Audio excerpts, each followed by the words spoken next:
বন্ধুসকল, অসমত প্ৰায় 1,72,000 অবৈধ অনুপ্ৰৱেশকাৰী চিনাক্ত কৰিছে।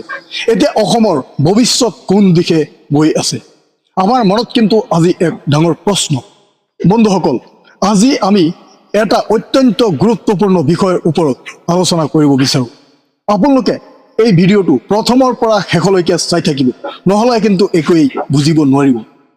বন্ধুসকল, শেহতীয়াকৈ অসমৰ মুখ্যমন্ত্ৰীয়ে দাবী কৰিছে যে ৰাজ্যত প্ৰায় 1,72,000 অবৈধ অনুপ্ৰৱেশকাৰী চিনাক্ত কৰা হৈছে আৰু বহু লোকক নিজ দেশলৈ ঘূৰাই পঠিওৱা হৈছে। এই দাবীৰ পিছত সমগ্ৰ অসমতে নতুনকৈ বিতৰ্ক আৰম্ভ হৈছে। এই খবৰটোৰ অৰ্থ কি? আমাৰ মনত এটা প্ৰশ্ন। ইয়াৰ প্ৰভাৱ সাধাৰণ মানুহৰ ওপৰত কেনেকুৱা হ'ব পাৰে আৰু আমাৰ সকলোৰে কি দায়িত্ব আছে ইয়াত? প্ৰথমে এটা কথা স্পষ্ট কৰি লওঁ।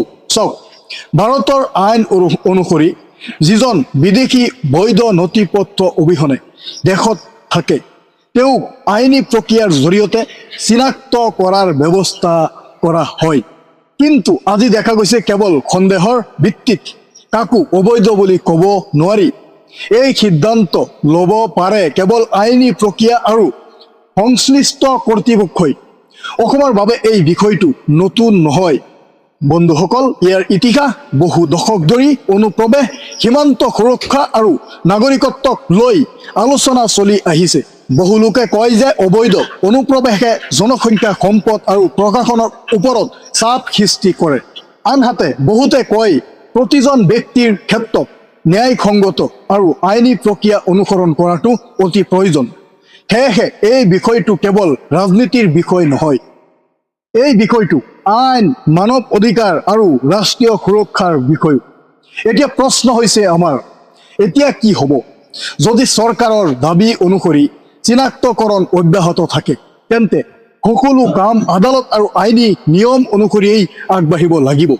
একে সময়ত সীমান্ত সুৰক্ষা, নথি পত্ৰ পৰীক্ষা আৰু আইন প্ৰয়োগো গুৰুত্বপূৰ্ণ হৈ থাকিব। বন্ধুসকল, এনে সংবেদনশীল বিষয়ত আমাৰ দায়িত্ব হৈছে কেৱল সত্য তথ্যৰ ওপৰত বিশ্বাস কৰা। সামাজিক মাধ্যমত অহা সকলো খবৰ সত্য নহ'বও পাৰে। গতিকে চৰকাৰী ঘোষণা আৰু বিশ্বাসযোগ্য সংবাদ মাধ্যমৰ তথ্যহে অনুসৰণ কৰক। এই বিষয়ত আপোনাৰ মতামত কি বন্ধুসকল? মন্তব্যত নিশ্চয়, যদি আপোনালোকৰ মন্তব্য আছে মন্তব্যত নিশ্চয় লিখিব পাৰে। কমেণ্ট বক্স ফ্ৰী আছে, কিন্তু অনুগ্ৰহ কৰি পৰম্পৰাৰ প্ৰতি সন্মান বজাই ৰাখি আলোচনা কৰিব। ভিডিঅ'টো যদি ভাল লাগিছে তেতিয়াহ'লে লাইক এটা কৰক, শ্বেয়াৰ কৰি দিয়ক আৰু আমাৰ এই চেনেলটো চাই আছে, এই চেনেলটোক ছাবস্ক্ৰাইব কৰি আমাক ছাপোৰ্ট কৰি ৰাখক।